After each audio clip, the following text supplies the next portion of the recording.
Friends, welcome to my channel. So మనం last వీడియోలో parameterised and SQL ద్వారా వచ్చిన అవుట్పుట్ని టెంప్ టేబుల్లో ఎలా స్టోర్ చేయాలని చూసాం కదా. సో ఈ వీడియోలో ఏంటంటే మనం ఏదైతే మెజర్ రాస్తామో ఆ వచ్చిన మెజర్ అవుట్పుట్ని స్లైసర్లో ఎలా యూజ్ చేయాలనేది will try to understand. So బేసికల్గా మనం మెజర్ రాసినప్పుడు ఆ వచ్చిన వాల్యూని డైరెక్ట్గా స్లైసర్లో యూజ్ చేయడానికి కుదరదు అన్నమాట. సో అలాంటి కేసెస్లో మనం ఎలా హ్యాండిల్ చేయాలనేది will try to understand. Okay, so for timing నేనైతే కోడ్ అనేది ఇంప్లిమెంట్ చేశాను, but I will try to explain in and out. Okay, ఇక్కడ మనకి నేను ఒక మెజర్ రాసాను, ఆల్ రీజియన్ సేల్స్ అనేది. It's very simple. సో బేసికల్గా నేను స్విచ్ ఫంక్షన్ యూజ్ చేశాను. ఏంటంటే ఇక్కడ సో మనకి రీజియన్ నేమ్, ఓకే, మనకి రీజియన్ నేమ్ అనే కాలమ్ అనేది కెనడా అయితే ఫస్ట్ అని రావాలి. ఇన్ కేస్ రీజియన్ నేమ్ అనే కాలంలో వాల్యూ ఫ్రాన్స్ అయితే సెకండ్ రావాలి. అలానే రీజియన్ నేమ్ కాలంలో వాల్యూ జర్మనీ అయితే థర్డ్ రావాలి. ఇన్ కేస్ ఈ మూడు కాదనుకోండి, నో రిజల్ట్ రావాలి. అంటే నేను జస్ట్ డెమోసేక్ ఇలా ఫస్ట్ సెకండ్ థర్డ్ అని రాసాను, బట్ రియాలిటీలో చేంజ్ ఉంటుంది కాబట్టి ఇది డెమో కాబట్టి we can write it anything, there is no problem. ఇలా ఒక స్విచ్ ఫంక్షన్ యూజ్ చేసుకొని ఇలా ఒక కండిషన్ రాసాను. అంటే based on the region name ఇదైతే I want to display something. అయితే ఏదైతే ఈ first second third no result ఉందో ఈ వాల్యూస్ని నేను స్లైసర్ కింద యూజ్ చేయాలి. బట్ మీరు ఎప్పుడైనా సరే మెజర్ని డైరెక్ట్గా స్లైసర్లో యూజ్ చేస్తే వర్కౌట్ అవ్వాలి. సో అలాంటి కేసెస్లో ఏం చేయాలన్నది సో ఈ వీడియోలో నేనైతే ఎక్స్ప్లెయిన్ చేస్తున్నాను. సో ఇలా మనకి అవుట్పుట్ అనేది ప్రాపర్గా వస్తుంది. ఓకే, మీరు అబ్జర్వ్ చేస్తే ఇక్కడ ఈ ఏదైతే మెజర్ రాసినో ఆ మెజర్ని టేబుల్ విజువల్కి తీసుకున్నాను. So based on the filter context, అంటే ఈ కాంటెక్స్ట్లో కెనడా ఉంటే ఫస్ట్, ఆస్ట్రేలియా ఉంటే నో రిజల్ట్, యునైటెడ్ కింగ్డమ్ ఉంటే నో. ఇలా మనకి ఏంటంటే అవుట్పుట్ అనేది based on the current filter context బట్టి వస్తుంది. సో బట్ ఇది ఎలా వచ్చింది? ఓకే, ఇందాక ఏదైతే మనకి అవుట్పుట్ వచ్చిందో ఆ అవుట్పుట్ ఈ స్లైసర్లో ఎలా వచ్చిందంటే సపరేట్గా దీనికి ఒకటి టేబుల్ క్రియేట్ చేశాను అనమాట. ఓకే, అది ఎలా ఏంటనేది విల్ ట్రై టు అండర్స్టాండ్. చూడండి, ఇక్కడ ఒక టేబుల్ క్రియేట్ చేశాను. ఇక్కడ ఏం తీసుకున్నాను, ఒక వేరియబుల్ డిఫైన్ చేసి దానికి సమ్మరైజ్ అయిన ఫంక్షన్ తీసుకుని నేను ఆల్రెడీ మ్యాథ్స్ అన్ని ఫంక్షన్స్ కూడా డిస్కస్ చేశాను అనమాట. ఏదైతే ఈ సినారియోస్లో నేను కవర్ చేస్తున్నానో ఆ ఫంక్షన్స్ అన్నీ కూడా ఇంతకుముందు ప్రీవియస్గా వీడియోస్ అన్ని అప్లోడ్ చేశాను. సో మీరు ఒకసారి చూస్తే మీకు ఒక ఐడియా వస్తుంది. సో సమ్మరైజ్ ఫంక్షన్ మనం ఏంటి, టేబుల్ నేము, కాలం నేము, అలానే ఎక్స్ప్రెషన్, రిజల్ట్, ఇలా మనం మల్టిపుల్ పారామీటర్స్ ఉన్నాయన్నమాట. అయితే నేను టేబుల్ నేమ్లో జియోగ్రఫీ, అలానే రీజియన్ నేమ్ అనే కాలం, అలానే ఇక్కడ రీజియన్ కోడ్ అయిన కాలం క్రియేట్ చేస్తాను. సో ఈ కాలంకి అవుట్పుట్ ఏంటంటే ఇందాక ఏదైతే మెజర్ రాసానో ఇక్కడ చూడండి, ఆల్ రీజియన్ సేల్స్ ఉంది కదా, ఆ మెజర్ని ఇక్కడ యూజ్ చేస్తున్నాను. ఓకే, సో దాని తర్వాత రిటర్న్ చేసి సమ్మరైజ్ ఆఫ్ మెయిన్ సేల్స్, అలానే రీజియన్ కోడ్. అంటే మెయిన్ సేల్స్ అనే టేబుల్లో నేను ఏ కాలం తీసుకున్నాను, రీజియన్ కోడ్ అనమాట. ఓకే, సో మనకు తెలుసు ఆల్ రీజియన్ సేల్స్లో ఏమేమి ఉంటాయి.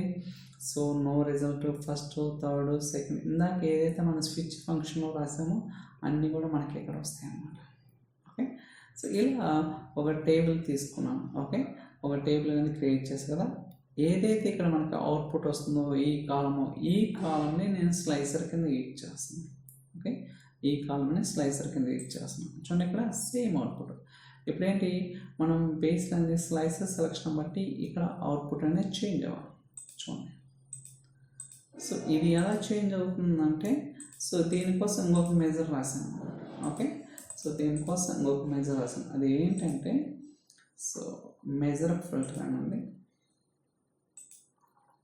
సో ఇక్కడ so where result value is equal selected value of something return if is blank. అంటే మనకు తెలుసు సెలెక్టెడ్ వాల్యూ అనే ఫంక్షన్ రెండు పారామీటర్స్ తీసుకుంటుంది, కాలం ఫిల్టర్, కాలం వాల్యూ, అలానే సో ఆల్టర్నేట్ రిజల్ట్ అనమాట. సో నేను ఇక్కడ ఆల్టర్నేట్ రిజల్ట్ అనేది ఎటువంటి వాల్యూ ఇవ్వలేదు కాబట్టి బై డిఫాల్ట్గా బ్లాంక్ వస్తుంది అనమాట.